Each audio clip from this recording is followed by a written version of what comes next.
कुसुमले आँसु पुस्दै भनिन्, यो त गाउँको रीत हो शङ्कर। यदि म नगए भने गाउँमा पानी सुक्छ रे। सबैले मलाई दोष दिनेछन्। गाउँको रीत मानिसको जीवनभन्दा ठूलो हुँदैन, शङ्कर दृढ स्वरमा बोला। म तिमी बिना बाँच्न सक्दिन। तिमी मेरो सास हौ, मेरो संसार हौ। कुसुमले शङ्करको हात समाते। तर तिमीले गाउँसँग लड्न सक्दैनौ। त्यो राक्षसले कसैलाई पनि बाँकी राख्दैन भन्ने सुनेको छु। शङ्करको आँखामा आगो छल्कियो।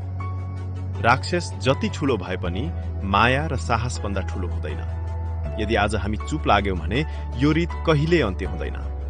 कुसुम चुप भए। तिमी के गर्न चाहन्छौ? शङ्कर केही बेर सोचेर बोल्यो। आज राति जब गाउँ सुत्छ, हामी यहाँबाट भाग्नेछौँ। नयाँ ठाउँमा नयाँ जीवन सुरु गर्नेछौँ। म तिमीलाई बचाउनेछु, चाहे ज्यान नै किन नजाओस्। कुसुमको आँसु रोकियो।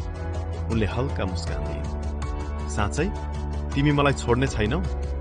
कहिले होइन, शङ्करले उनको निधार चुम्दै भन्यो। म तिम्रो रक्षक हुँ। त्यो रात गाउँ अँध्यारोमा डुबेको थियो। टाढा खोल्साको किनारबाट कहिलेकाहीँ डरलाग्दो गर्जन सुनिन्थ्यो। शङ्करले धनुष र केही आवश्यक सामान बोक्यो। कुसुमले अन्तिम पटक आफ्नो घर हेरिन्, जहाँ उनीहरूको सम्झनाहरू थिए। तयार छौ? शङ्करले सोध्यो। कुसुमले टाउको हल्लाइन्। जहाँ तिमी छौ त्यही मेरो घर हो। दुवैजना चुपचाप गाउँको सिमाना पार गर्न लागे। पछाडि छोडिएको थियो डरलाग्दो रीत, अन्याय र मृत्युको छाया। अगाडि थियो अज्ञात बाटो, तर आशाले भरिएको भविष्य।